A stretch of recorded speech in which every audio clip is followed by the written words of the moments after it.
1 year after my husband's death, I hired a company to renovate his old office. I had just arrived at the church when the contractor called me and said, "Ma'am, I need you to come see what we found. But don't come alone. Bring your 2 sons." My heart nearly stopped when we arrived. Don't forget to subscribe to the channel and comment where you're watching from. The phone call came during the closing hymn. I should have silenced it before the service began, but at 63 years old, I still sometimes forgot these small courtesies of modern life. The vibration against my palm felt insistent, urgent. I glanced down at the screen. Morgan, renovation. My stomach tightened. Morgan Holbrook never called unless something was wrong.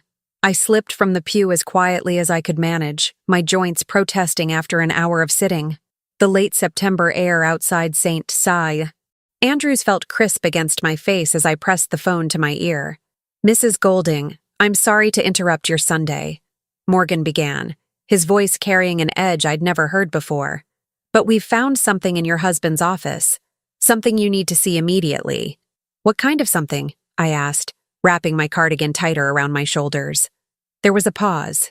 When he spoke again, his words were measured, careful. "I can't explain it over the phone. But ma'am, I need you to bring your sons with you. Both of them. Don't come alone."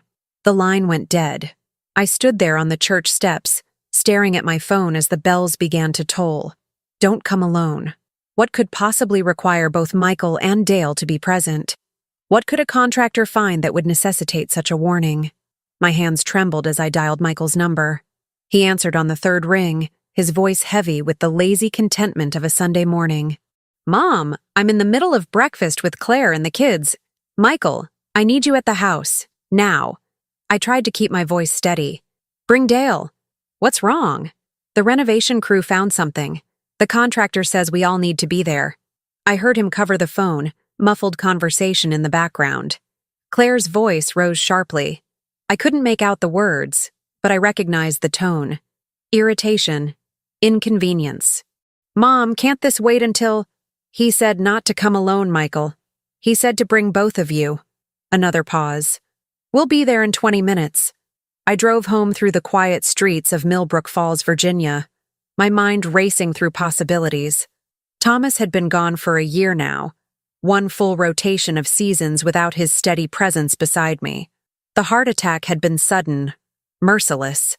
One moment he'd been working in his study, preparing for a deposition. The next, he was gone.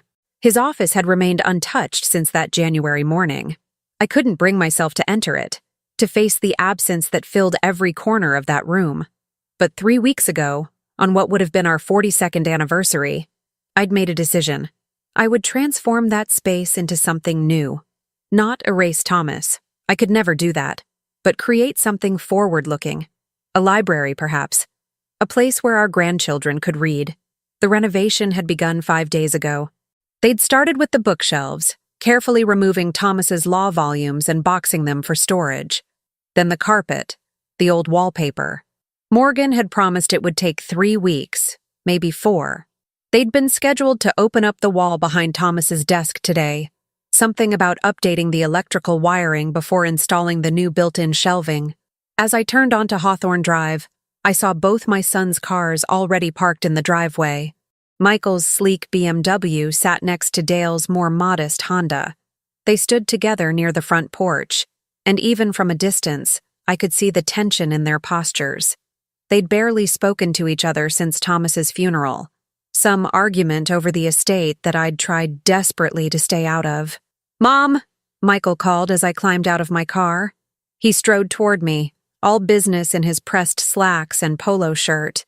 At 41, he'd inherited his father's sharp features and sharper mind. "What's this about?" "I don't know any more than you do," I said, fishing my keys from my purse. Dale hung back, hands shoved in the pockets of his worn jeans. At 37, he'd always been the gentler of my 2 boys, more interested in his high school teaching position than in following his father and brother into law. But there was something guarded in his expression now, something watchful. The front door opened before I could use my key. Morgan stood in the doorway, his face pale beneath his tan. Sawdust clung to his flannel shirt. "Mrs. Golding, Thank you for coming so quickly. His eyes darted to my sons. Both of you. What did you find? Michael demanded, already moving past him into the house. Morgan looked at me and I saw something in his eyes that made my blood run cold. Pity. And underneath it, something else. Fear. It's better if you see it yourselves, he said quietly. We followed him through the familiar hallway to Thomas's study. The room looked strange, violated. Stripped of carpet and wallpaper, the bones of the house exposed. Two of Morgan's crew stood near the far wall, their faces carefully neutral. The wall behind where Thomas's desk had stood for 2 decades was gone. Not just opened, completely removed. In its place was a space I'd never known existed. A hidden room. It was small, perhaps 8 feet by 10, lit now by work lights that Morgan's crew had brought in. The walls were bare drywall, never painted, and along those walls were shelves, dozens of them, filled with files. The wall was false, Morgan explained, his voice tight. Double-layered. We found the seam when we were checking for studs. There's a door mechanism here. He pointed to what looked like an innocuous section of bookshelf, hidden behind the trim work. Your husband built this years ago by the look of it. Professional job. I stepped closer, my heart hammering against my ribs. The files were labeled, organized with the same meticulous care Thomas had brought to everything in his professional life. I recognized his handwriting on the tabs, but it was the contents that made my breath catch. Photographs, documents, newspaper clippings, and names. So many names, written in Thomas's precise script across manila folders. Michael pushed past me, grabbing one of the files. His face went white as he opened it. What the hell is this? He breathed. I pulled another file from the shelf at random. Inside were photographs of a man I didn't recognize, copies of financial documents, what looked like surveillance notes dated over a decade ago. At the top of the page, in Thomas's handwriting, subject, Richard Pemberton, status, terminated, terminated. My hands shook as I set the file down and reached for another, and another. Each one contained a dossier on someone, most of them people I'd never heard of, but some names I recognized. Local business owners, a former mayor, the superintendent of schools. Mom. Dale's voice was strangled. He stood in the corner of the hidden room, holding a file that bore no name on the tab. Just a date. June 1998. He opened it, and photographs spilled out onto the floor. I bent to gather them, and my world tilted on its axis. The photos showed a young woman, beautiful, dark-haired, entering and leaving a hotel. In some of them, she was with a man. Not just any man. My husband. There were receipts, hotel bills, restaurant charges, all dated across a span of 6 months in 1998. The year Michael had graduated from college. The year we'd celebrated our 25th wedding anniversary with a party at the country club. The year Thomas had told me he was traveling constantly for a case in Richmond. There's more, Morgan said quietly. He pointed to the back of the hidden room, where a small safe was embedded in the wall. We haven't opened it. We didn't think we should. Michael was already across the room, examining the safe. It's a digital lock, 4 digits. Mom, do you know Dad's codes? I couldn't speak, couldn't think. The photographs felt like weights in my hands. Who was this woman? Why had Thomas kept these records hidden for over 2 decades? And more terrifyingly, what else had my husband been hiding? Try the anniversary, Dale suggested, his voice hollow. Michael punched in numbers. The safe beeped and clicked open. Inside was a single leather-bound journal and a stack of VHS tapes, each labeled with dates spanning back 30 years. But it was what sat on top that made Michael step backward, his face ashen, a handgun. And beneath it, a passport with Thomas's photo, but a different name. Mom, Michael said slowly, turning to face me. What kind of law was Dad really practicing? I looked around the hidden room, at the files covering the walls, at the evidence of a life I'd never known my husband had lived. Thomas Golding, the man who'd kissed me goodbye every morning, who'd sat across from me at dinner every night for 4 decades, who'd held my hand through 2 pregnancies and 1,000 ordinary days, had been a stranger with secrets that someone had wanted to keep buried. Because as Morgan had led us through the house, I'd noticed something. Small things that might have meant nothing individually, but together formed a pattern. The scratches around the front door lock that hadn't been there last week. The faint smell of cigarette smoke in the hallway, though no one in my family smoked. The way the alarm code had failed to work when I'd arrived 3 days ago. I'd assumed it was a glitch. But now, standing in this hidden room filled with evidence of Thomas's secret life, I understood. Someone else knew about this room. Someone who'd been searching for something. And they might be searching still. "We need to call the police," Dale said. But Michael shook his head, his lawyer's mind already working. "And tell them what? That Dad had a hidden room? That's not illegal. The gun probably is. Virginia requires registration. But that's not exactly—" "Michael." I cut him off, my voice firmer than I felt. "Look at these files. Really look at them. What do you see?" He pulled another folder from the shelf at random, opened it. His eyes scanned the contents, and I watched comprehension dawn.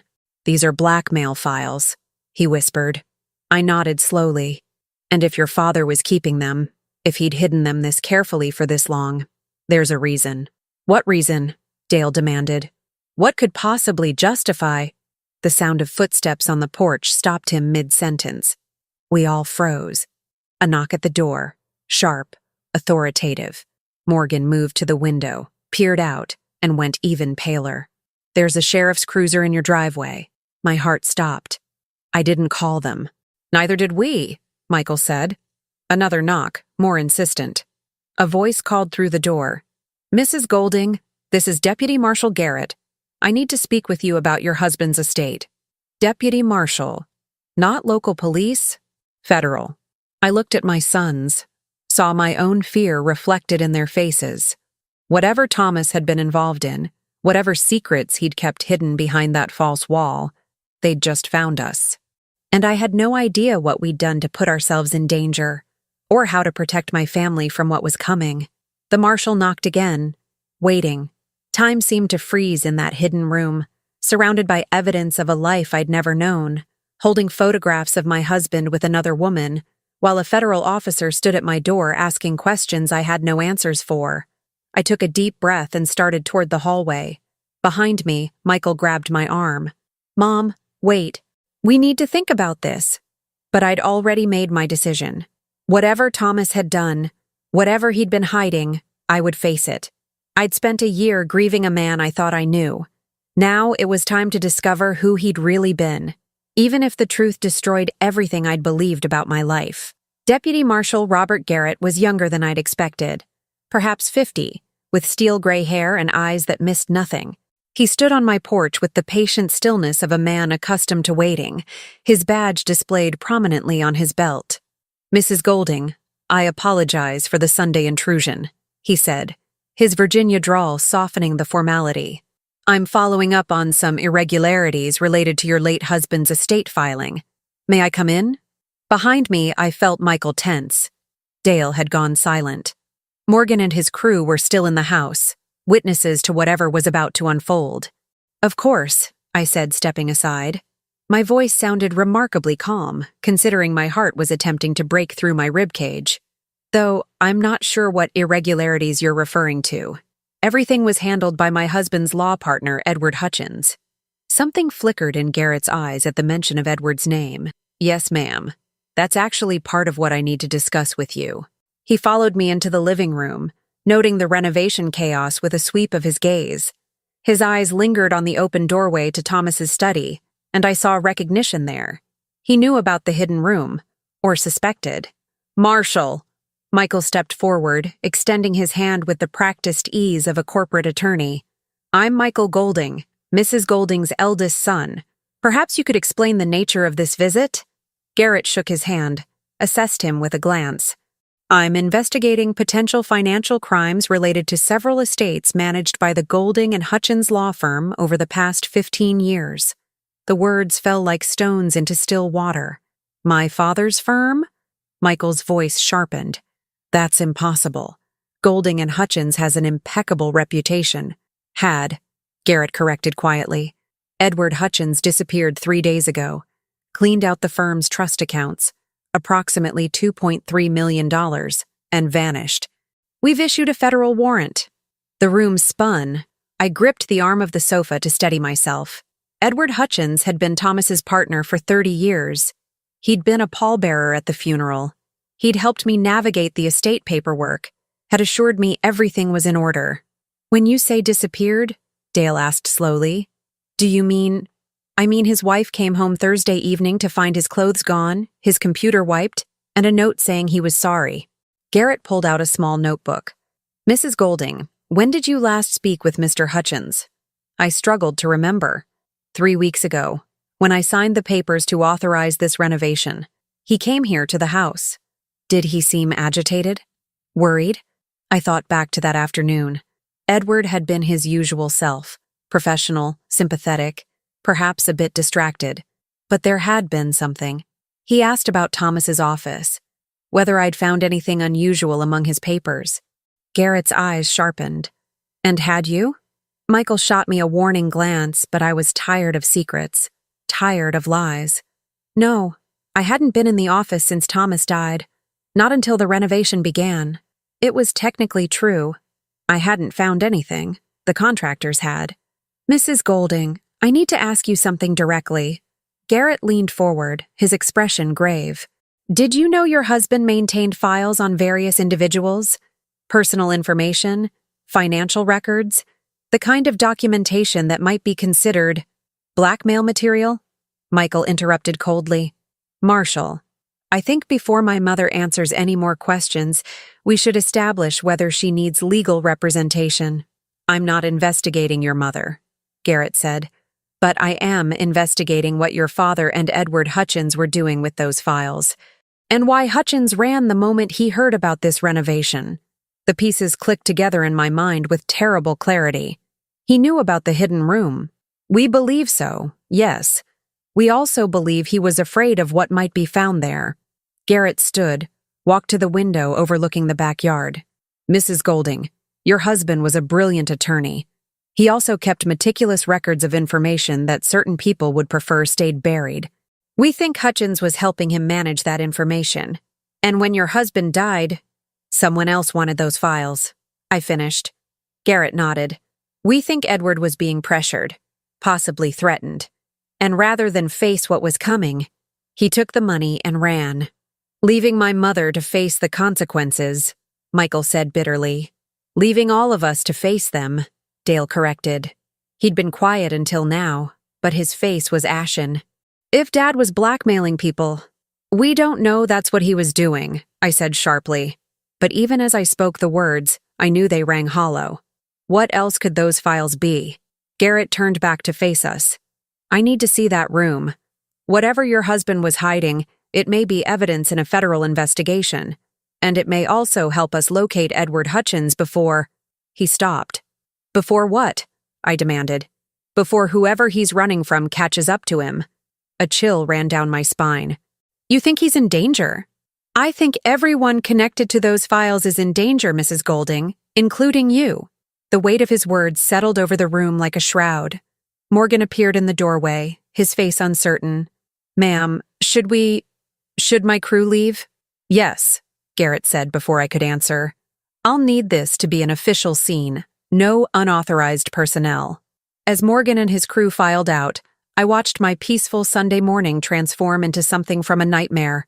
Federal investigation, missing partner, hidden files, danger. And underneath it all, the nagging question, who had Thomas really been? After Morgan left, Garrett spent 2 hours in the hidden room, photographing everything, making notes, occasionally asking questions I couldn't answer. Who were these people? When did Thomas compile these files? Did I recognize any of the names? I recognized 3. Lawrence Brennan, who'd served as mayor of Millbrook Falls 10 years ago. Rita Vance, principal of the high school where Dale taught. And Sheriff Raymond Cook, who'd recently retired after 30 years of service. All 3 had been friends, people we'd socialized with, shared meals with, celebrated holidays alongside. All 3 had files documenting secrets that could destroy them. Mom, you need to see this. Dale stood in the doorway of the hidden room, holding the leather journal we'd found in the safe. His hands trembled slightly. It's Dad's handwriting. It's a ledger. Garrett took the journal, flipped through pages filled with Thomas's precise script. Dates, names, amounts, payments received, services rendered, the clinical language of transactions. Your father was running a protection service, Garrett said finally. People paid him to keep their secrets. Substantial amounts based on these figures. That's not possible, I whispered. But I was staring at entries dated across decades. Thousands of dollars, tens of thousands. All meticulously recorded. Michael snatched the journal from Garrett's hands, his face flushed with anger.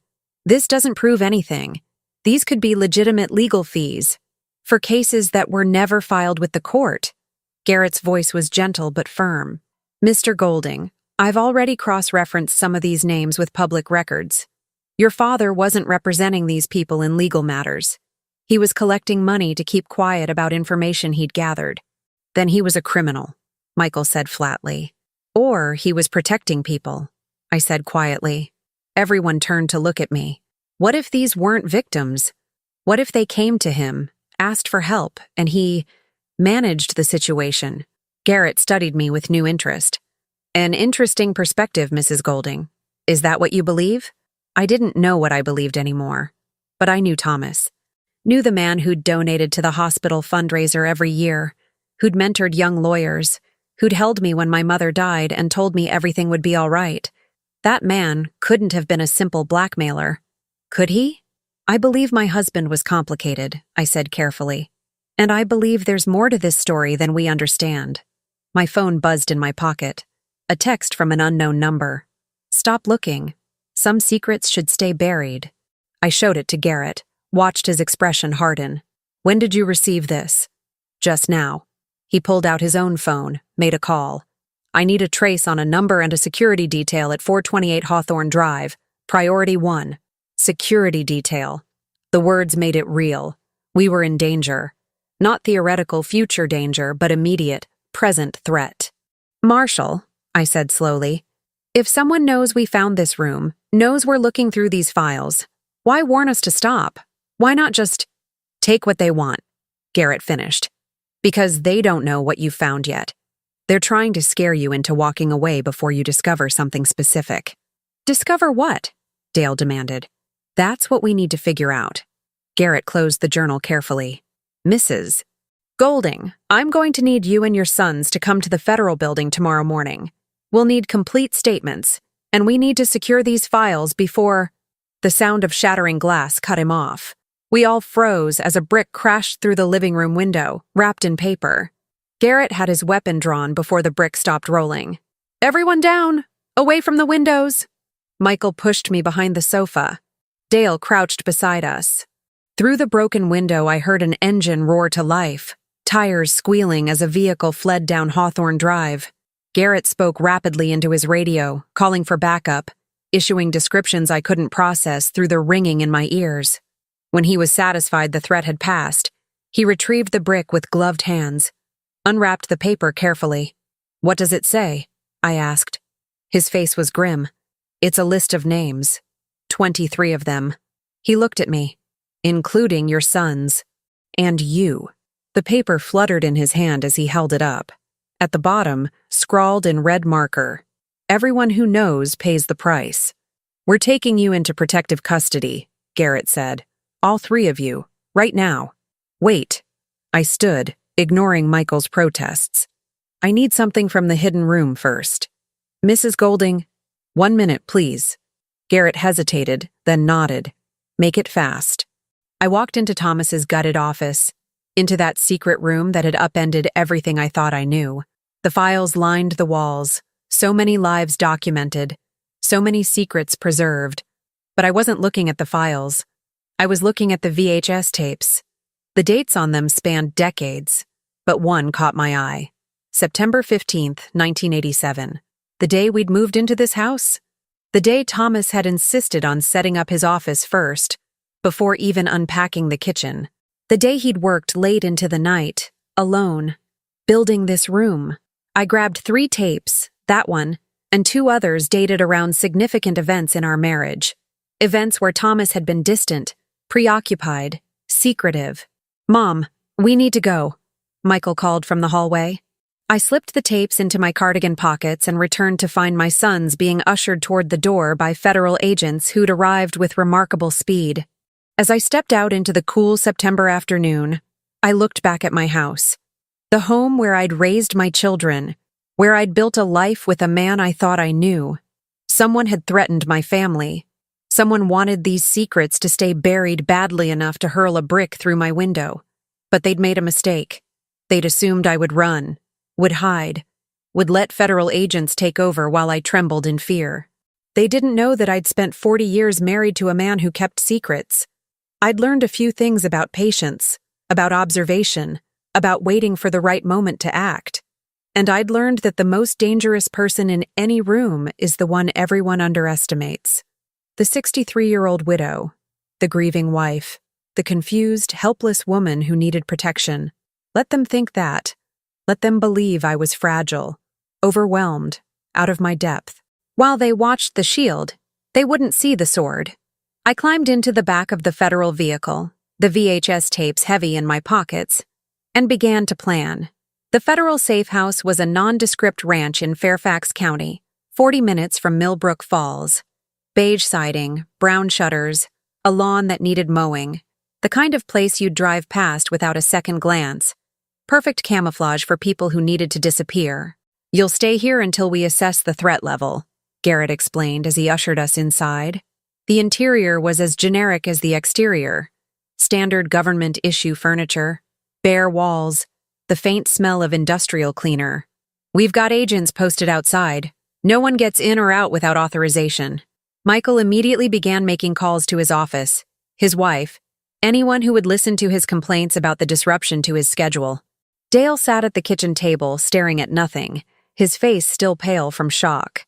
I excused myself to the bathroom, locked the door, and pulled out the VHS tapes.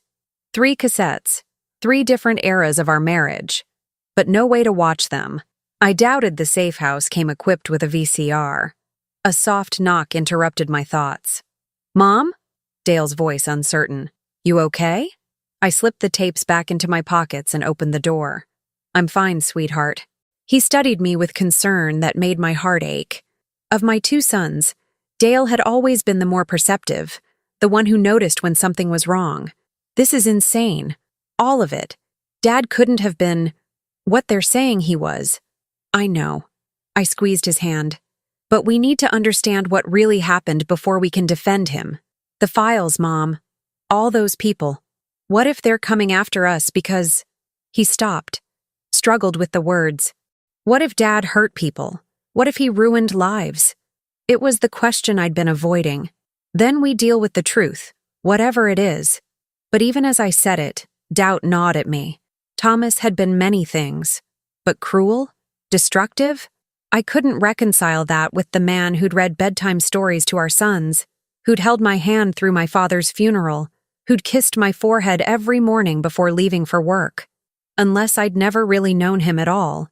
That evening, while Michael argued with Claire over the phone in the bedroom and Dale dozed on the couch, I noticed something odd. The agent posted by the front door, a young woman named Torres, kept checking her phone. Not casually, anxiously. And when Garrett stepped outside to take a call, I saw Torres follow him.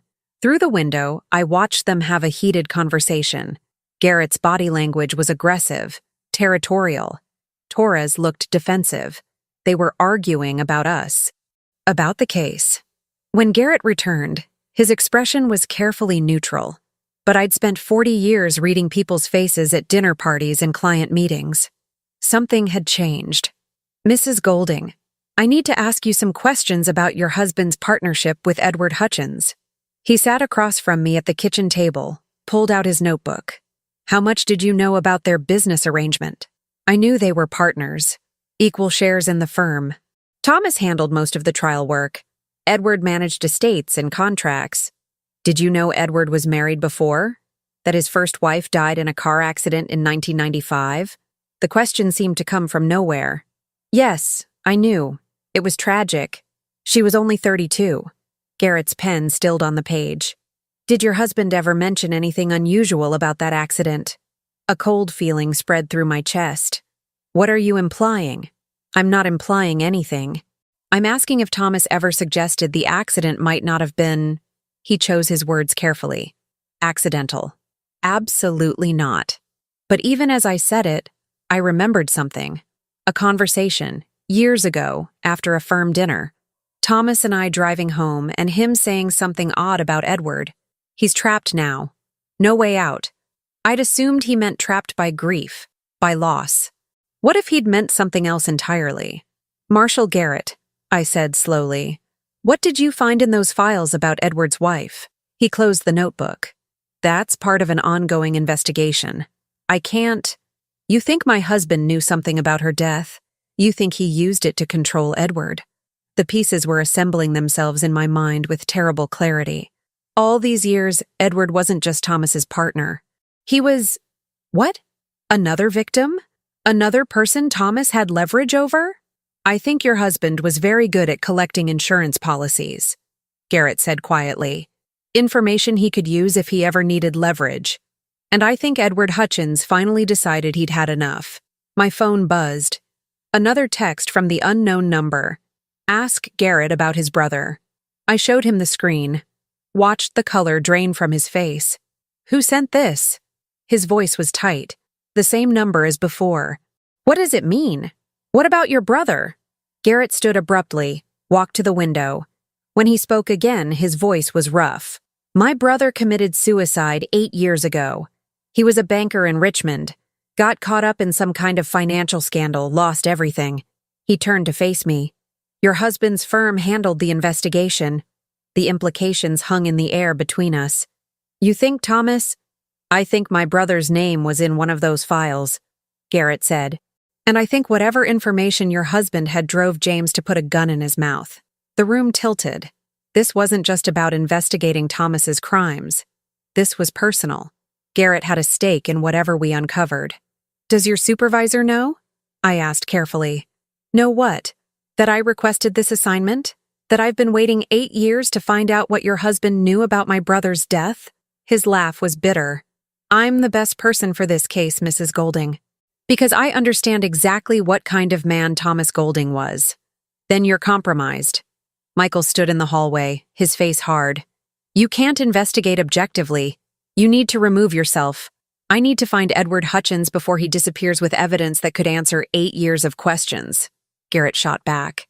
And I need to figure out who else wants those files badly enough to threaten your family. So unless you want to file a formal complaint and wait for a new team to get up to speed, which could take weeks, I suggest we continue working together. Michael looked at me.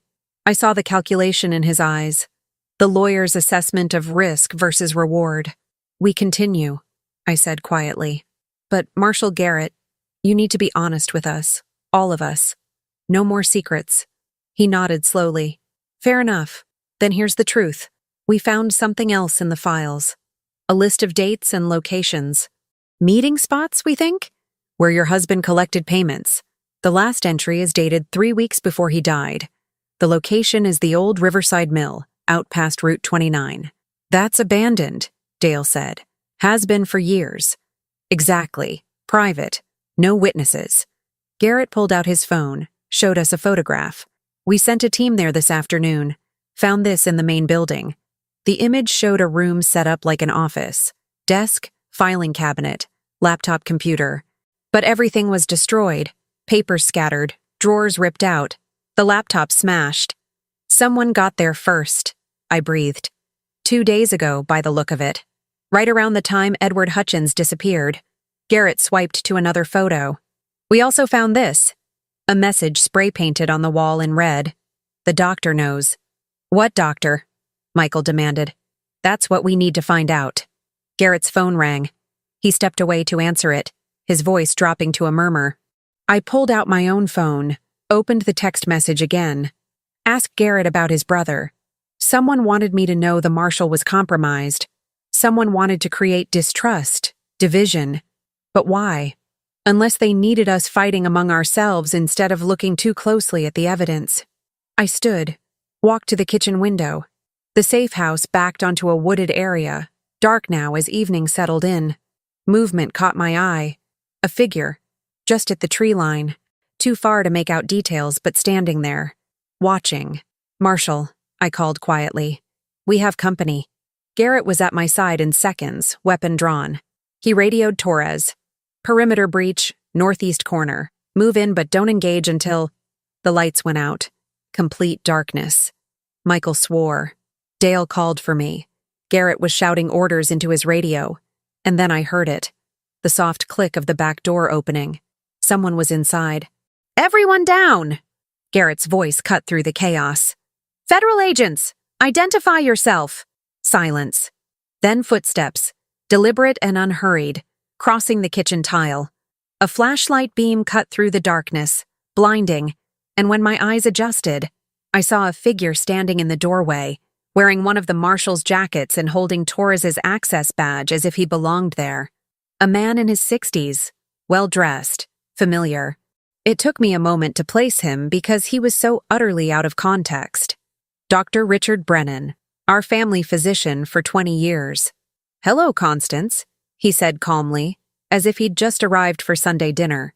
"I think it's time we talked about what your husband really knew." Garrett's gun was trained on him. "Don't move. Hands where I can see them." Dr. Brennan raised his hands slowly, but his expression remained placid. "Marshall Garrett, I wondered when we'd meet. Your brother spoke of you often, before the end." Garrett's hand trembled. "You knew James?" "I was his doctor. Treated his depression after the scandal. Prescribed the pills he used to, well, you know the rest." Brennan's smile was terrible. "Thomas documented all of it. Every prescription, every session, every moment of your brother's decline. He kept excellent records." "You son of a—" Garrett lunged forward, but Michael grabbed him, held him back. "Easy, Marshall," Brennan said. "I'm not here to hurt anyone. I'm here because Constance needs to understand something important." He looked directly at me. "Your husband didn't start collecting secrets because he was greedy or cruel. He started because he was protecting someone. And when he died, that protection ended." "Protecting who?" I demanded. "You, Constance. Everything Thomas did, every file, every secret, every terrible choice. He did it to protect you." The words made no sense. "Protect me from what?" Brennan's expression softened with something like pity. "From the truth about your past. About who you really are." The floor seemed to drop away beneath me. "What are you talking about? Your maiden name was Constance Elizabeth Bradford, correct? Grew up in Charlottesville, only child of Robert and Eleanor Bradford?" "Yes," I whispered, though suddenly I wasn't sure of anything. "Except that's not true. Any of it." Brennan pulled a folder from his jacket. I recognized it instantly as one of Thomas's files. Thomas spent 30 years keeping this hidden, but now that he's gone, the people who wanted it buried have come looking, and they will hurt anyone who stands in their way. He tossed the file onto the kitchen table. In the flashlight beam, I saw my name on the tab. My file. Thomas had kept a file on me. "Open it," Brennan said. "Before anyone else dies, you need to know what your husband gave up everything to protect." My hands shook as I reached for the folder. Michael and Dale crowded close. Garrett kept his weapon trained on Brennan, but his eyes were on the file too. I opened it. The first document was a birth certificate. Not mine. I'd seen mine hundreds of times. This one listed a different name. Margot Hines. Born June 3rd, 1962, in Pittsburgh, Pennsylvania. My birthday. My birth date. But not my name.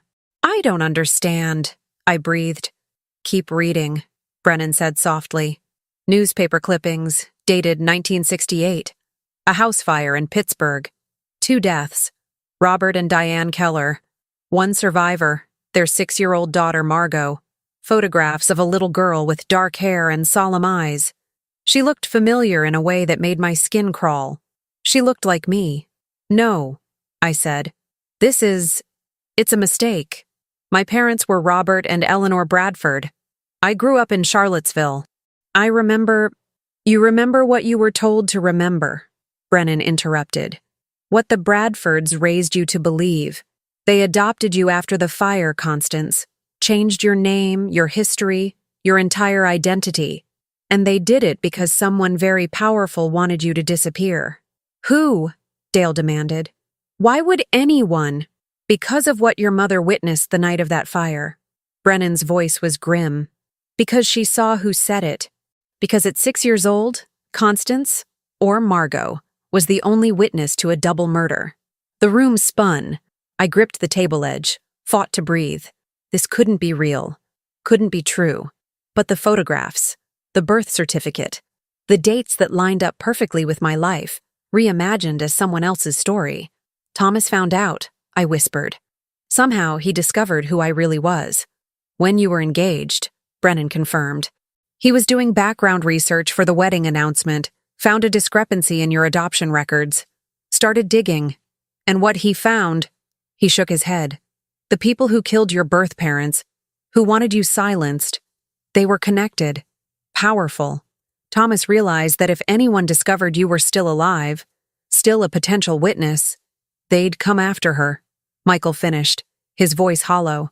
So he built a protection racket, Garrett said slowly. Collected secrets, created leverage, made himself untouchable. All to keep people from looking too closely at his wife's past. For 40 years, Brennan confirmed. He blackmailed, manipulated, and destroyed lives, all to keep Constance safe. And it worked, until Edward Hutchins realized what the files really were. Until he understood that with Thomas gone, there was no one to maintain the balance. No one to keep the predators at bay. That's why he ran, I breathed. He knew they'd come looking. And they have. Brennan's expression turned urgent. Constance, the person who set that fire, who killed your parents, they're still alive, still powerful, and they know you found the files. They know you're looking for answers. Who is it? I demanded. Tell me who I'm afraid of. I can't. Thomas never told me the name. It was his final insurance policy. But it's someone in this town. Someone you know. Someone who's been watching you for 40 years, waiting to see if you'd ever remember. The lights flickered back on. Torres stumbled through the back door, blood streaming from a cut on her forehead. Breach! Someone hit me. More agents poured in, weapons drawn. In the confusion, I saw Brennan move toward the door. Wait! I grabbed his arm. The files. Do they say who? Thomas hid the final answer somewhere only you would find it, Brennan said urgently. He told me once if anything happened to him that you'd figure it out, that you were smarter than anyone gave you credit for. Then he was gone, melting into the chaos as agents secured the safe house. I stood there, holding a file that proved my entire life was a lie, that the parents I'd mourned, the childhood I remembered, the person I thought I was, none of it was real. I was Margot Hines, witness to a murder, target of a killer who'd waited 4 decades to finish the job. And somewhere in the evidence Thomas had spent a lifetime collecting, hidden in the secrets he'd protected so fiercely, was the answer to who wanted me dead. I just had to find it before they found me. They moved us to a new location before dawn, a hotel near the Federal Building in Richmond, with agents stationed on our floor and in the lobby. Garrett had been replaced by a senior marshal named Patricia Cordova, a stern woman in her 50s who made it clear she didn't appreciate the complications we'd brought to her jurisdiction. Dr. Brennan's disappearance is now part of the investigation, she informed us over coffee in her makeshift command center, a hotel suite converted into an operations hub. We've issued a warrant, but he seems to have vanished as thoroughly as Edward Hutchins. They're working together, I said. It was the only explanation that made sense. Cordova's expression suggested she'd reached the same conclusion. What we need to understand is why. What's their endgame? I'd spent the sleepless night piecing together fragments of memory, testing them against this new reality. Margot Hines. The name felt foreign on my tongue, like trying on someone else's clothes. But there were moments, flashes of things I'd always attributed to childhood dreams, that suddenly took on new meaning. A house with blue shutters, the smell of smoke, a woman's scream, running through darkness while someone called a name that wasn't Constance. Margot. They'd been calling for Margot. Mom, you need to rest. Dale sat beside me on the hotel room couch, his face creased with worry. You haven't slept. I can't. I showed him the file again, the birth certificate that proved I was someone else. Dale, if this is true, if I witnessed a murder, I might remember something. Something that could identify who did it. Or you might be traumatized all over again, he said gently. Let the professionals handle this. But the professionals had let Dr. Brennan walk into a federal safe house and walk back out. They'd lost Edward Hutchins and $2.3 million. They were searching for answers in Thomas's files while the real answer was locked somewhere in my fractured memory. Michael paced by the window, phone pressed to his ear. He'd been on calls all morning, to Claire, to his office, to the family attorney. When he finally hung up, his expression was grim. We have a problem, a big one. Cordova looked up from her laptop. What kind of problem? Claire's father is Lawrence Brennan, the former mayor, the one who has a file in Dad's collection. Michael's jaw tightened. She just informed me that her family is filing a lawsuit against Mom for defamation and emotional distress. They're claiming Dad's files contain false information intended to damage her father's reputation.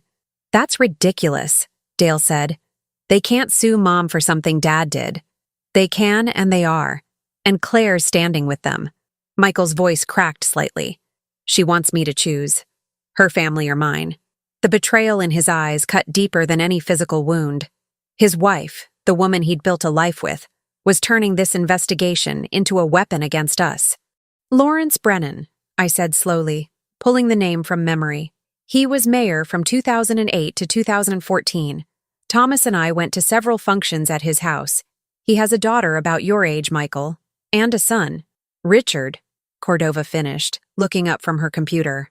Dr. Richard Brennan, who just happens to be your family physician and the person who broke into the safe house last night. The connections assembled themselves like a spider's web. Lawrence Brennan, compromised by whatever Thomas had discovered. His son Richard, somehow involved in covering up the truth about my identity. Both of them connected to a murder 40 years old. We need to see Lawrence Brennan's file, I said. Cordova shook her head. It's evidence in a federal investigation. I can't just... My family is being sued. My son's marriage is falling apart. Someone is trying to kill me. I stood, fought to keep my voice steady.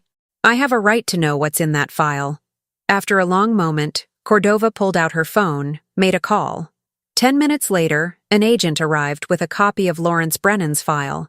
It was thicker than most of the others. Inside were photographs dating back to the 1980s, financial records, copies of sealed court documents. But it was the newspaper clipping that made my blood run cold. Pittsburgh Gazette, October 15, 1968. Investigation continues in Keller House fire. The Brennan family lived in Pittsburgh, I whispered. In 1968. Cordova was already typing, pulling up records. Lawrence Brennan, born 1959 in Pittsburgh. Family moved to Virginia in 1969, 1 year after the Keller fire. She looked up. His father was a fire inspector. I finished, the memory surfacing like something from deep water. I remember. There was a man who came to our house, the Keller's house. He wore a uniform. He argued with my father about something. The fragments were assembling into a picture I didn't want to see. A fire inspector's family, a convenient house fire, a 6-year-old witness who disappeared into the foster system, renamed, relocated, her entire identity erased. Brennan's father was dirty, Cordova said, reading from her screen. Thomas's file documents, payoffs, evidence tampering, a pattern of declaring arson cases as accidental when paid enough. He died in 1995, but his son inherited his secrets, I said. And when Lawrence ran for mayor, Thomas had everything he needed to control him. Why would your husband protect the man whose father helped cover up your parents' murder? Dale asked. It was the question I'd been avoiding, but the answer was becoming clear. Because Thomas didn't just want justice. He wanted insurance. He wanted to make sure the people involved had too much to lose by coming after me. Michael sank into a chair, his face ashen.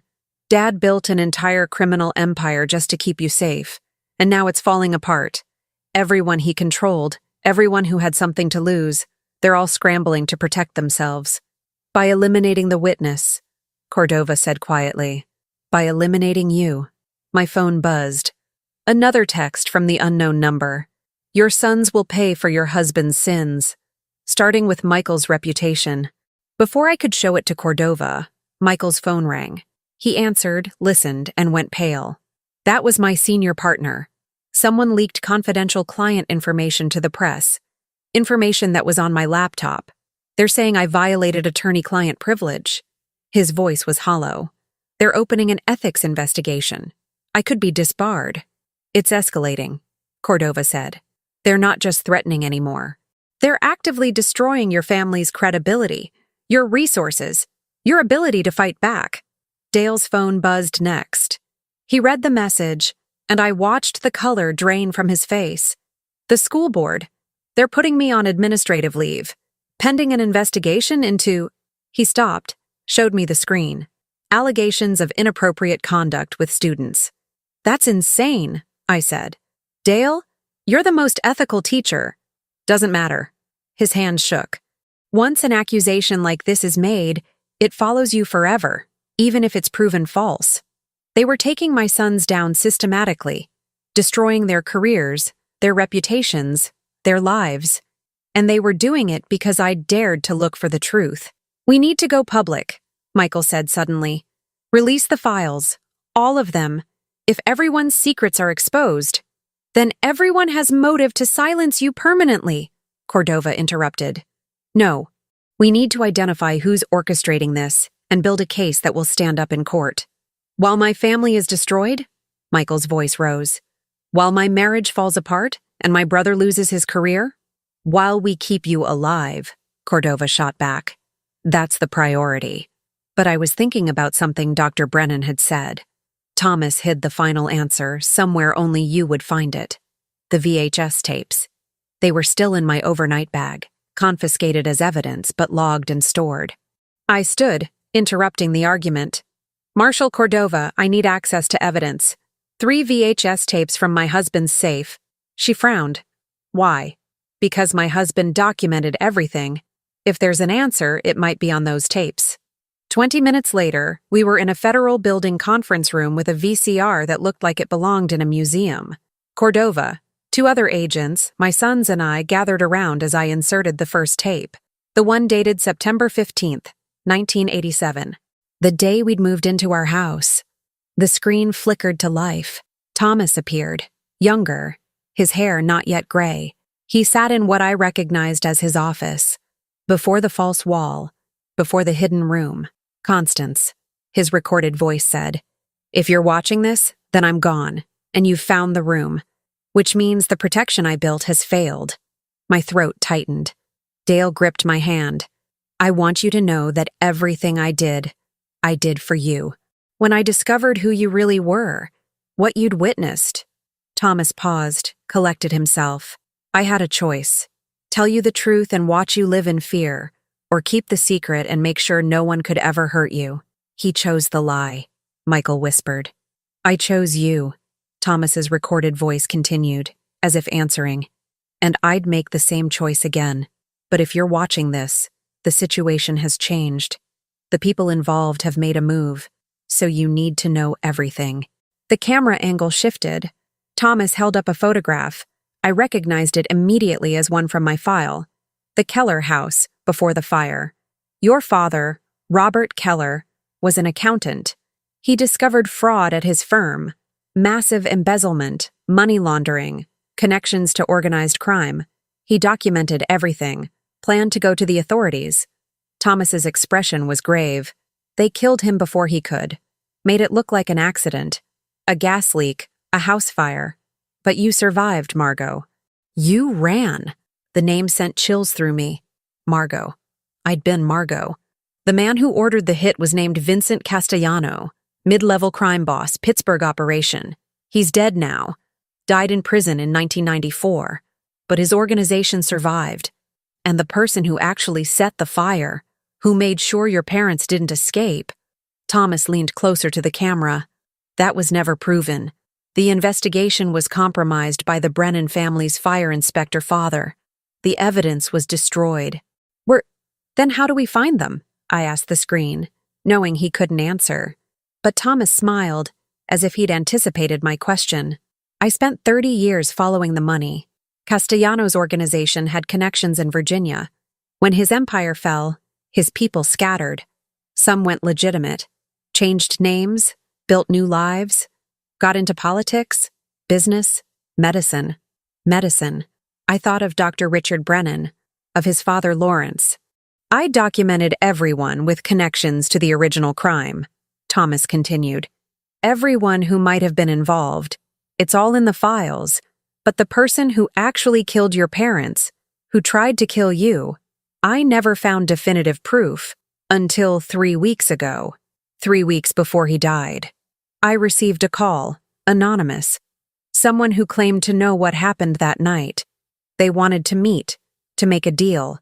They said they had evidence, and they were willing to trade it for immunity from the leverage I had over them. It was a trap, Cordova said quietly. I went to the meeting, Thomas said on screen, at the old Riverside Mill, and I recorded everything. If you're watching this tape, Constance, you need to find the others. They're hidden in places that mean something to us.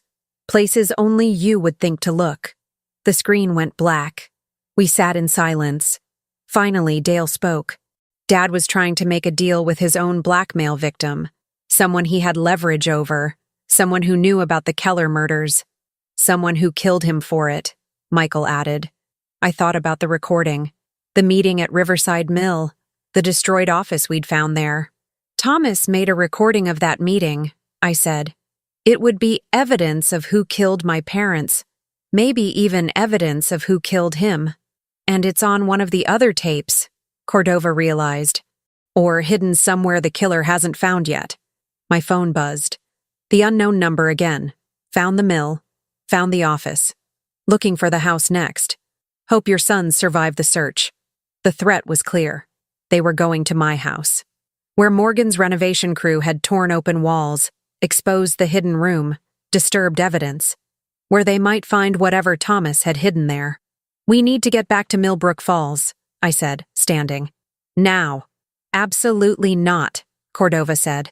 It's too dangerous. We'll send a team. They won't know what to look for. Thomas said he hid things in places that meant something to us. To our marriage. Our life together. I grabbed my coat. I'm the only one who can find it. Then I'm coming with you, Michael said. Me too, Dale added. Cordova looked ready to argue, then sighed. Fine. But we do this my way. Full tactical team, armored vehicles, and at the first sign of trouble, we pull out. Agreed? I nodded, but I was already thinking ahead. Thomas had left me a trail. Clues hidden in our shared history. In the life we'd built together. He'd trusted that I would be smart enough, observant enough, to find what he'd left behind. Everyone else saw me as a 63-year-old widow. Fragile, confused, in need of protection. Thomas had known better. He'd spent 40 years watching me navigate social politics, manage a household, raise 2 intelligent sons. He'd seen the steel beneath the polite exterior. And he'd bet everything. His reputation, his life's work, the truth about my past, that I would be able to finish what he'd started. As we prepared to return to Millbrook Falls, to walk back into danger, I felt something shift inside me. Fear was still there, yes, but underneath it was something stronger. Determination. Someone had killed my birth parents. Someone had spent 40 years trying to keep me silent. Someone had murdered my husband to protect their secrets, and they'd just threatened my sons. That was their mistake. Because a mother protecting her children is the most dangerous force in the world. They were about to learn that lesson the hard way. We arrived at my house just after sunset. A convoy of federal vehicles rolling up Hawthorne Drive like an invading army. The neighbors' curtains twitched. Mrs. Patterson from next door stood on her porch, arms crossed, watching with undisguised curiosity. The house looked violated in the fading light. Yellow police tape still hung across the door from the brick incident. Morgan's truck was gone, but his equipment remained scattered across the lawn. Sawhorses, tarps, a stack of drywall sheets growing damp in the evening dew. Clear the perimeter first, Cordova ordered her team. 6 agents fanned out, checking the backyard, the garage. the shadowed spaces between houses where threats might hide. I stood on the sidewalk, keys clutched in my hand, and tried to think like Thomas. Where would he hide something precious? Something that could only be found by someone who knew our history, our private moments. "Mom," Dale said quietly. "The tree." I turned to look at him. He was staring at the old oak in the backyard, barely visible in the gathering darkness. "What about it? Remember when I was 10? I built that treehouse and Dad helped me. We spent an entire weekend up there." Dale's eyes met mine. He made me promise never to tear it down. Said it was important to keep some things exactly as they were built. My heart began to race. The treehouse. We'd kept it maintained even after the boys grew up, even though it served no purpose. Thomas had insisted on replacing boards when they rotted, keeping the structure sound. "Cordova," I called. "We need to check the treehouse." She looked skeptical but nodded. "Ramirez, Santos, you're with Mrs. Golding. Everyone else, maintain your positions." The backyard was a minefield of shadows. The treehouse perched in the oak's lower branches, accessible by a ladder Thomas had built with his own hands. Ramirez went up first, flashlight beam cutting through the darkness. "It's clear," he called down. "Just some old furniture and— Wait, there's something here." My hands shook on the ladder rungs as I climbed. The treehouse was exactly as I remembered. Small platform, weathered walls, the initials DW and MW carved into the support beam, but Ramirez was pointing to the corner, where a loose board had been pried up. Beneath it was a metal box. I lifted it out with trembling hands. The lock was simple, designed to keep out curious children, not determined adults. I broke it open with a rock. Inside was another VHS tape, labeled with a date 3 weeks before Thomas died, and underneath it, a file folder marked Final Evidence. "We need to watch this," I said. "Now." Back in the house with agents posted at every entrance, we gathered again around the ancient VCR. Michael and Dale flanked me on the couch. Cordova stood behind us, her hand never far from her weapon. I inserted the tape. The image was grainy, shot from a fixed camera position. The setting was the Riverside Mill office. I recognized the desk, the filing cabinet, before they'd been destroyed. Thomas sat in frame, facing the camera. "This is being recorded on October 8th, he said, his voice steady despite the pallor of his skin. "I'm meeting with someone who claims to have information about the Keller murders. Someone I've maintained leverage over for 15 years. The door in the background opened. A figure entered, face initially obscured by shadow. Then they moved into the light. I gasped. Rita Vance, the high school principal, Dale's boss. "Thank you for coming," Thomas said on screen. "Let's get this over with." Patricia's voice was tight with tension. She sat across from him, her face hard. "You said you'd destroy the files if I told you what I know about Pittsburgh. If the information is genuine, yes. I'll destroy everything I have on your embezzlement from the school district." Dale made a strangled sound beside me. "She was stealing from the school? For 5 years," Thomas continued on screen. "But that's not why we're here. You grew up in Pittsburgh. Your father worked for Vincent Castellano's organization." Patricia's jaw tightened. "He was a driver, low level. He got out before the arrests. But not before he participated in certain operations, including the Keller fire." The room seemed to freeze. On screen, Patricia went very still. "I don't know what you're talking about." "Yes, you do. Your father drove the car that night. He was the getaway driver for the person who set the fire. And you know who that person was because your father told you. On his deathbed 5 years ago, he confessed." Patricia's hands clenched into fists. "You can't prove any of this. I can prove your father's connection to Castellano. I can prove he was in Pittsburgh the night of the fire. And I can prove that you've been paying money to someone for 15 years. Someone you're terrified of. Someone you're protecting." Thomas leaned forward. "Tell me who killed the Kellers, Patricia. Tell me who tried to kill my wife when she was 6 years old." The silence stretched. Then Patricia laughed, but it was a broken sound. "You don't understand. If I tell you, they'll kill me. They've killed before. They killed Eddie Hutchins 2 days ago." My blood ran cold. Eddie Hutchins, Edward's son. He'd been found dead last week. An apparent suicide. Edward's son knew? Cordova breathed. On screen, Thomas had gone pale. Eddie is dead. They made it look like an overdose, but he knew too much. His father told him everything before he ran, and now they're cleaning up loose ends. Patricia stood, began to pace. You want a name? Fine, but it won't save you, won't save any of us. She moved closer to the camera, her face filling the frame. The person who set the Keller fire was Brennan, but not Lawrence. His older brother, James. He was 17, working for Castellano's crew, trying to prove himself. He set the fire. He made sure the Kellers couldn't escape. And then he panicked because there was a witness. A little girl who ran. My chest constricted. I couldn't breathe. James Brennan spent 40 years wondering if that little girl would remember, if she'd recognize him.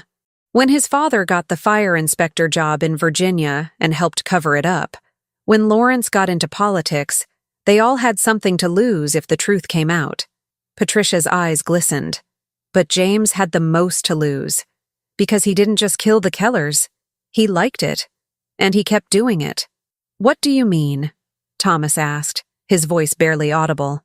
James Brennan has killed 6 people over the past 40 years, made them all look like accidents, natural causes.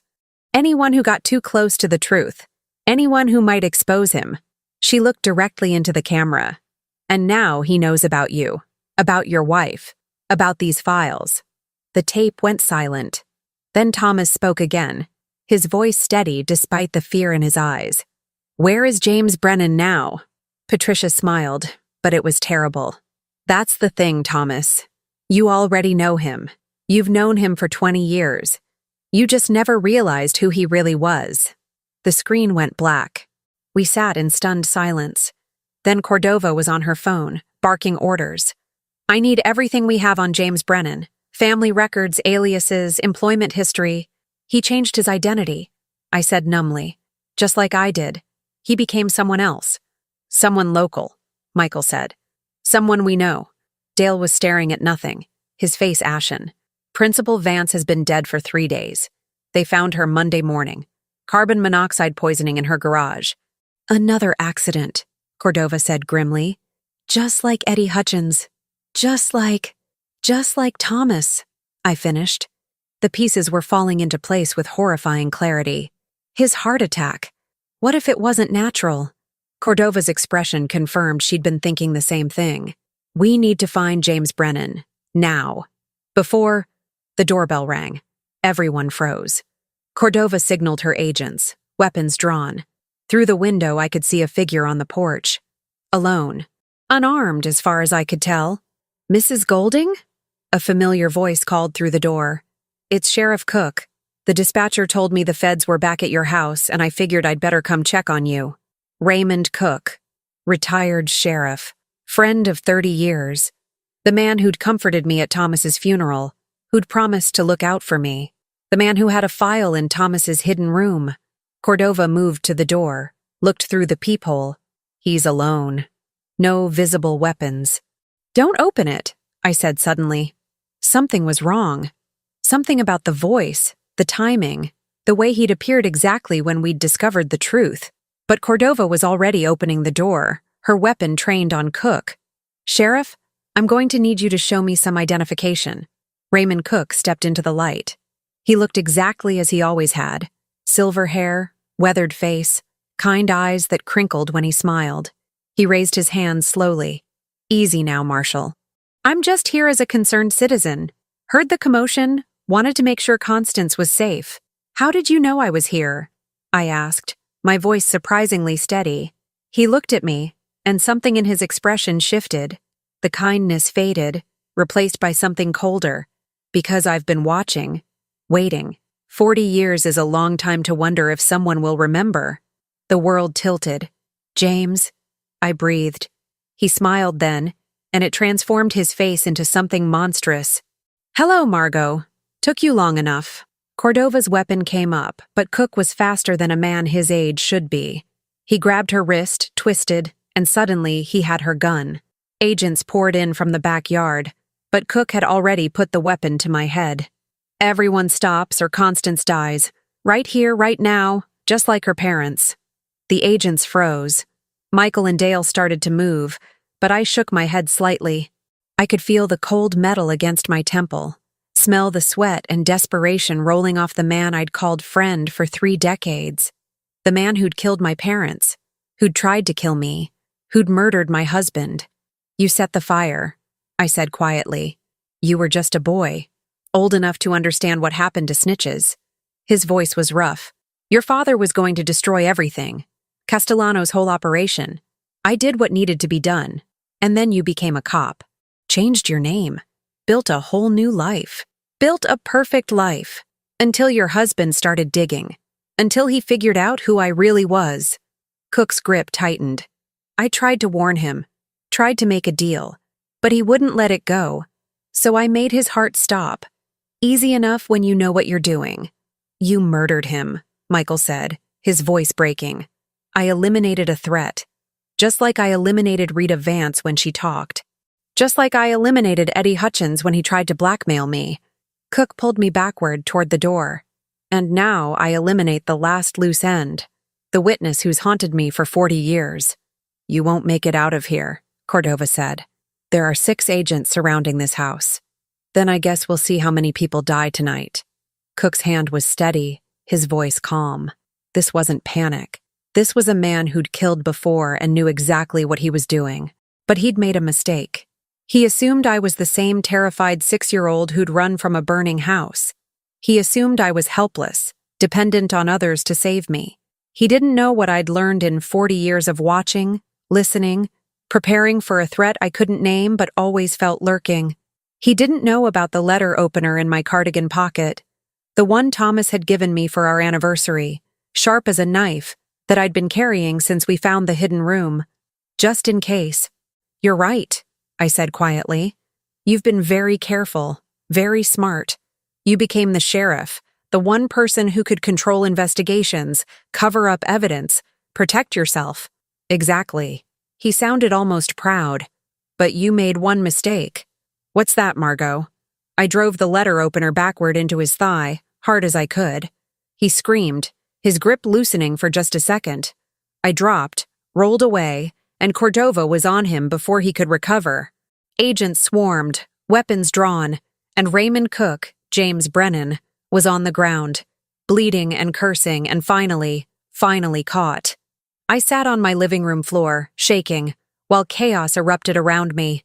Michael and Dale were beside me in an instant, their arms around me, their voices reassuring me that it was over, that I was safe, but I couldn't stop staring at the man on the floor, the monster who'd stolen my parents, my childhood, my husband, who'd hidden behind a badge and a friendly smile while destroying lives.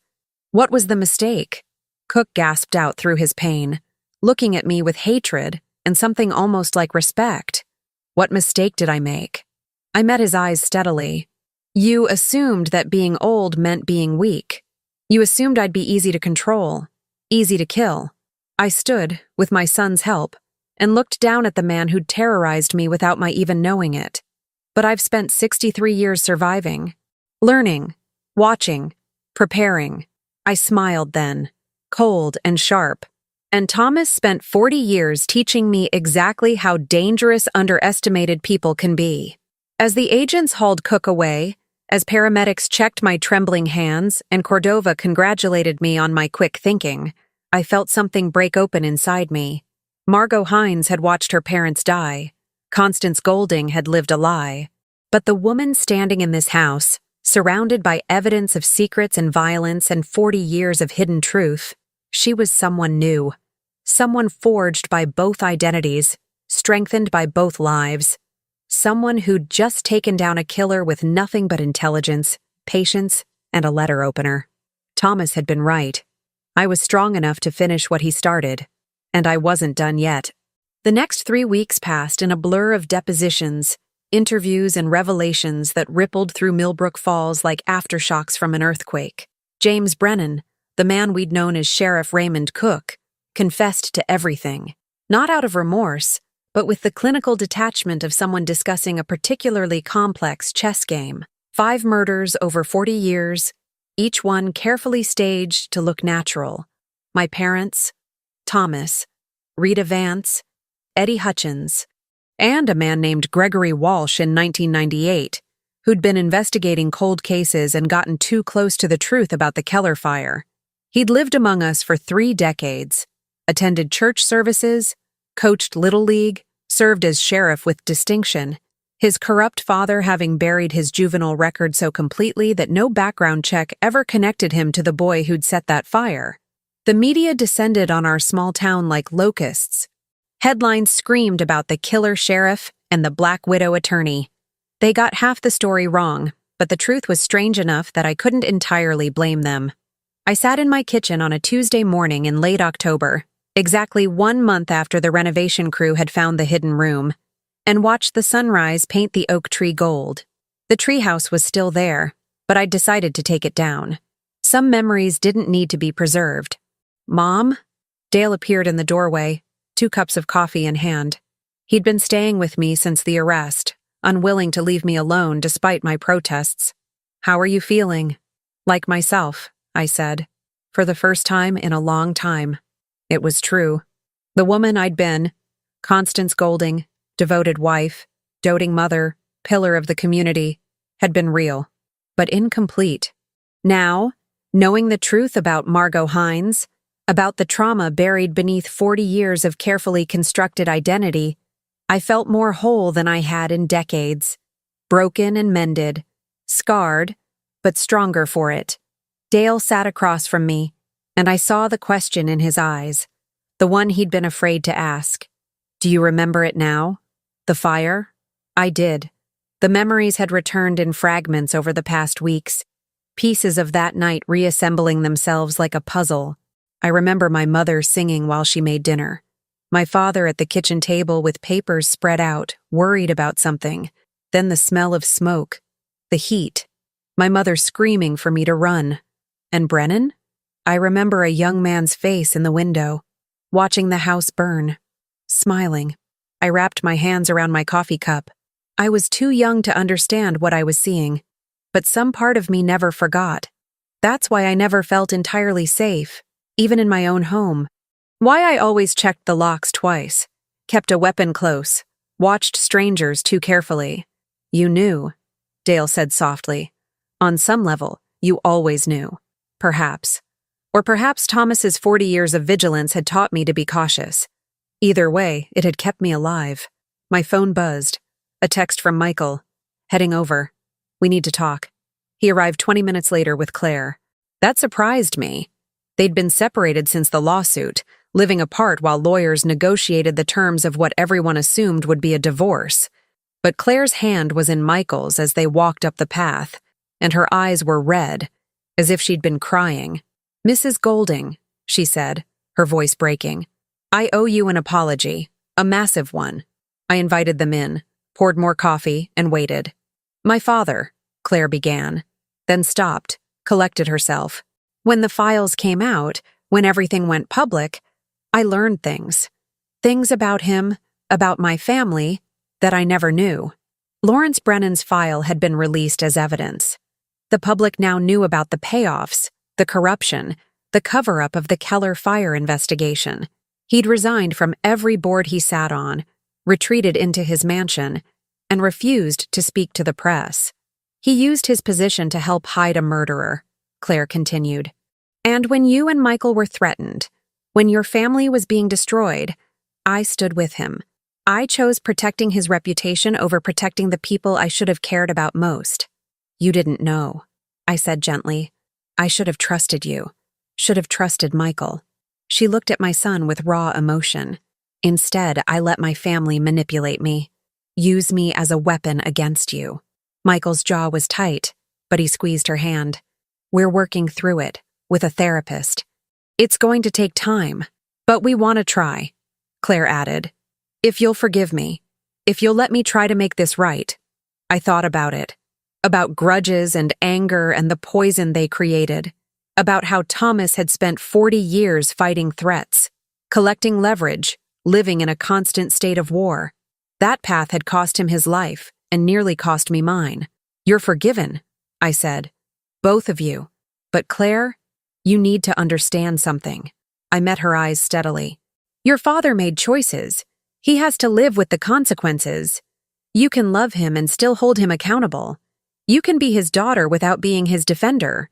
She nodded, tears spilling over. I'm trying to learn that. After they left, closer than they'd been in months, hands linked as they walked to the car, Dale turned to me. That was generous. After what her family did. Holding on to anger would only hurt me, I said. Claire made a mistake. She's young. She deserves the chance to grow from it. What I didn't say was that I'd already exacted a different kind of justice. Lawrence Brennan's political career was over. His reputation destroyed. His son Richard had fled the country. Last I heard, he was in Costa Rica, beyond extradition for his role in helping James conceal his identity. The Brennan family empire had crumbled, and I hadn't had to lift a finger. The truth had done all the work. That afternoon, Marshal Cordova called. Thought you'd want to know. We found Edward Hutchins.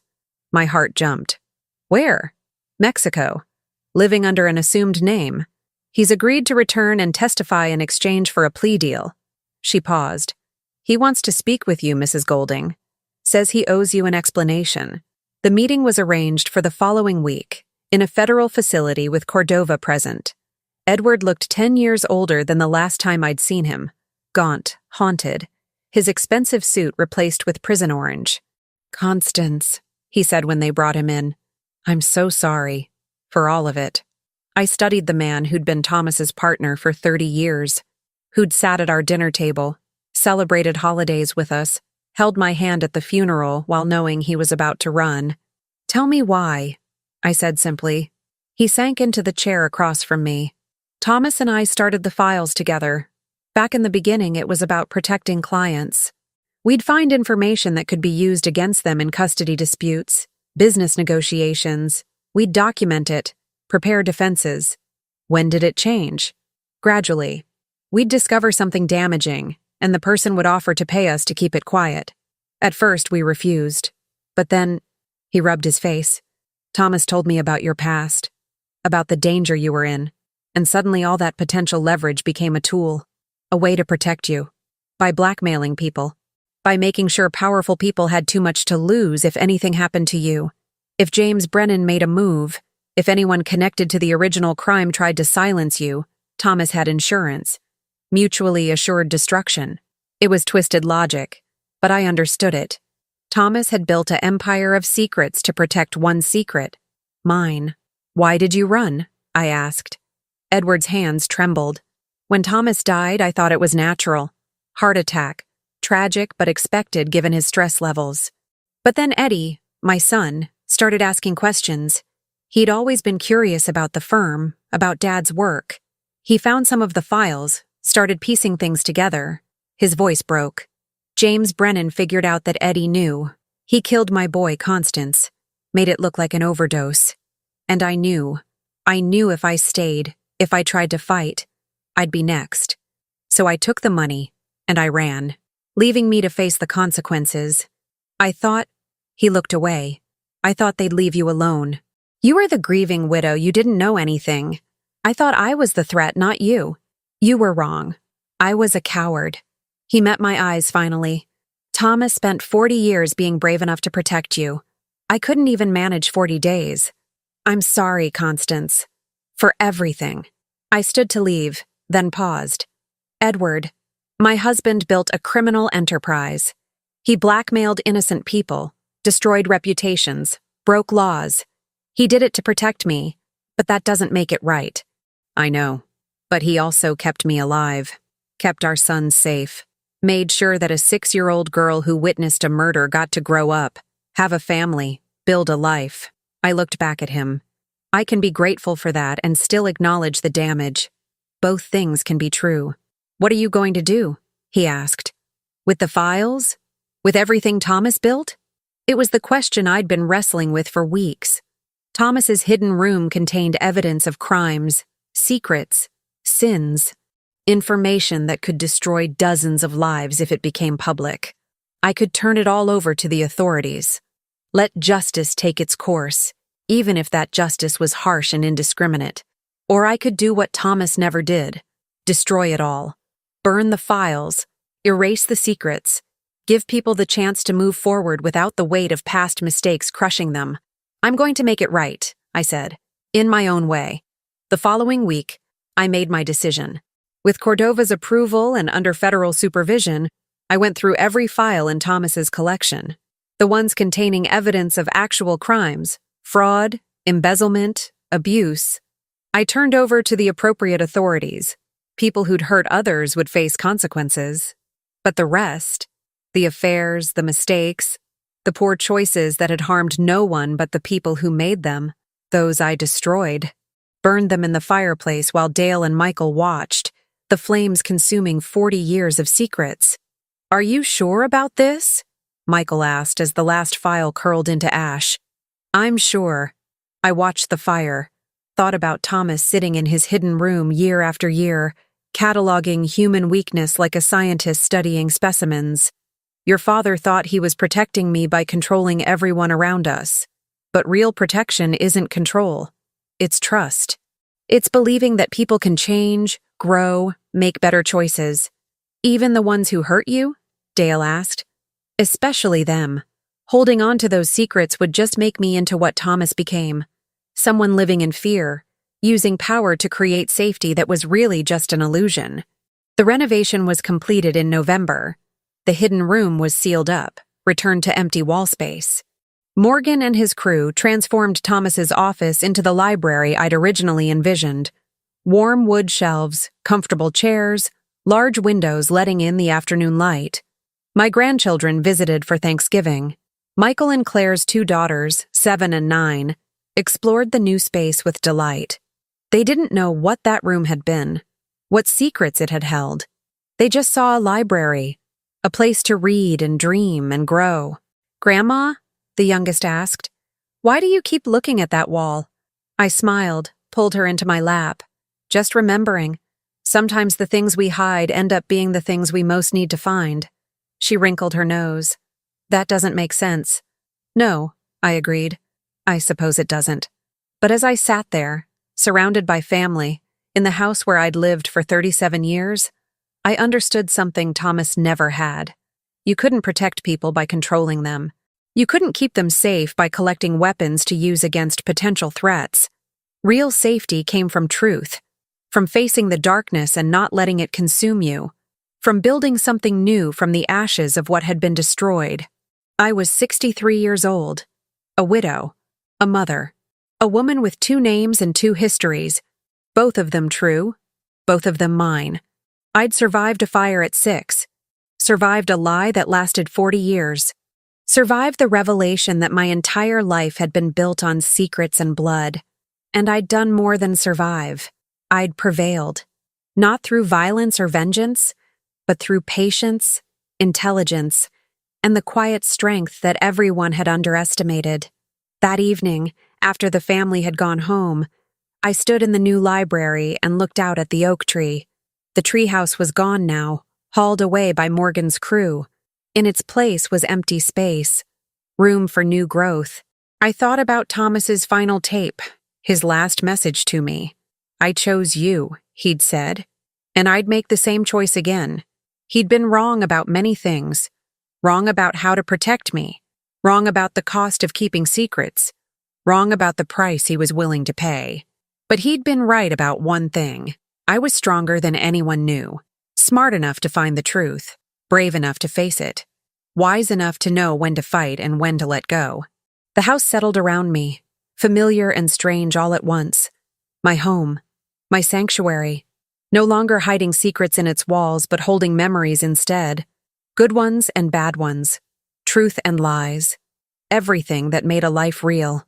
I picked up my phone, scrolled to the unknown number that had terrorized me with threats, and sent one final message. "You were wrong. The old know things the young have yet to learn. We survive because we're patient. We win because we're underestimated. Remember that." Then I blocked the number, deleted it, and moved on. Outside, the sun was setting, painting the Virginia sky in shades of amber and rose. A new season approaching, a new chapter beginning. And for the first time in 63 years, I knew exactly who I was. Not Margot Hines, victim of violence, not Constance Golding, keeper of secrets, but both, and neither, and something entirely my own, a survivor, a seeker of truth, a woman who'd faced her past and chosen her future. That was enough. That was everything. Now tell me, what would you have done if you were in my place? Let me know in the comments. Thank you for watching, and don't forget to check out the video on your screen right now. I'm sure it will surprise you.